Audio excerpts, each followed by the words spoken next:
Good afternoon बच्चों आज मैं आपकी बुक का जो 15वां पाठ है, मैं नहीं माखन खायो। तो बच्चों इस पाठ के अर्थ को बच्चों आज हम पढ़ेंगे, ठीक है। तो इस पाठ में किसका जिक्र हुआ है? इस पाठ में भगवान कृष्ण का जिक्र हुआ है। वो अपनी माता से क्या कर रहे हैं? शिकायत कर रहे हैं, ठीक है। सफाई दे रहे हैं, पहले तो सफाई दे रहे हैं और फिर वो शिकायत कर रहे हैं, ठीक है। तो वो क्या शिकायत कर रहे हैं ये बच्चों आज हम पढ़ते हैं। तो बच्चों उनकी माँ कौन थी? भगवान कृष्ण की माँ का नाम क्या था, बता सकता है कोई? चलिए हम बताते हैं। भगवान कृष्ण की माँ का नाम था यशोदा, ठीक है ना। तो चलिए पढ़ते। मैया मोरी मैं नहीं माखन खायो। मैया मोरी मतलब हे मेरी माँ, मैंने माखन नहीं खाया है।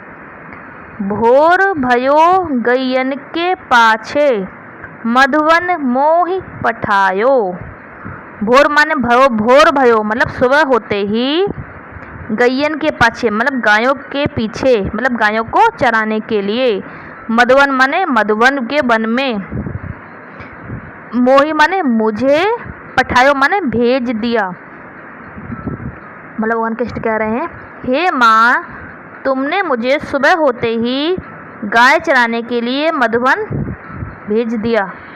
चार पहर बंसीवट भटक्यो, सांझ परे घर आयो। मतलब 4 पहर तक मैं बंसीवट में इधर से उधर भटकता रहा, मतलब घूमता रहा।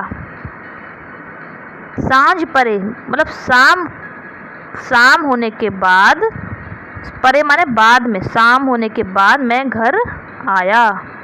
मैं बालक भैयन को छोटो छीको के ही विधि पायो। मतलब मैं छोटा सा बालक, भैयन माने भुजाएं, मेरे जो भुजाएं हैं, ये हाथ हैं, वो छोटे छोटे हैं, क्योंकि मैं छोटा बालक हूँ ना, तो मेरी भुजाएं छोटी छोटी हैं।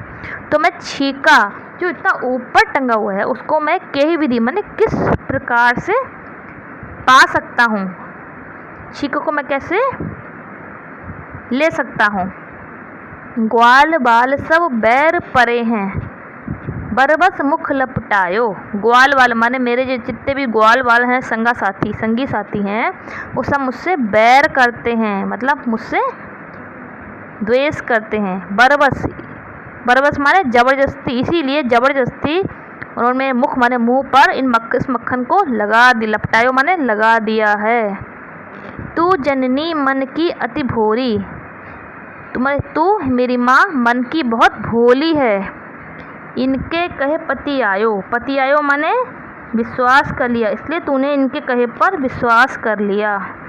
जिए तेरे कछु भेद उपज है, जिए माने हृदय में, तेरे माने तुम्हारे, कछु माने कुछ, भेद माने भेदभाव, अंतर, उपज माने उत्पन्न हो गया, तुम्हारे मन में, तुम्हारे हृदय में कुछ मेरे प्रति अंतर आ गया है, उत्पन्न हो गया है। जान परायो जायो, तो मुझे दूसरे की जन्म दी हुई संतान समझती हो, पर तुम्हें लगता है कि मैं किसी दूसरे के द्वारा जन्म दिया गया हूँ, पराया हूँ। यह ले अपनी लकुट कमरिया, फिर भगवान कृष्ण कहते हैं ये अपनी लकुट माने छोटी सी लाठी, और कमरिया माने कंबल, यह अपनी लाठी और कंबल ले लो। जान बहुत ही नाच नचाए, तुमने मुझे बहुत ही इधर से उधर घुमा दिया, मतलब मुझे बेवकूफ़ बनाया, ठीक है, मुझे इधर से उधर भेज दिया, ठीक है। सूरदास तब भ्यज यशोदा, सूरदास जी कहते हैं तब जो यशोदा होती हैं, वो भ्यज माने हंसकर ले भगवान कृष्ण को लेकर उरकंठ अपने गले से, हृदय से लगा लेती हैं। तब माता यशोदा ने भगवान कृष्ण को अपने गले से हंसकर लगा लिया, ठीक है। तो इस पाठ का अर्थ मैंने आपको समझाया है, इसको आप ध्यान से सुनिए, और कुछ अगर समझ में नहीं आता है तो हमसे पूछिए, ठीक है। और इसका अर्थ मैं लिख रही हूँ, उसे अपनी कॉपी पर लिखिए।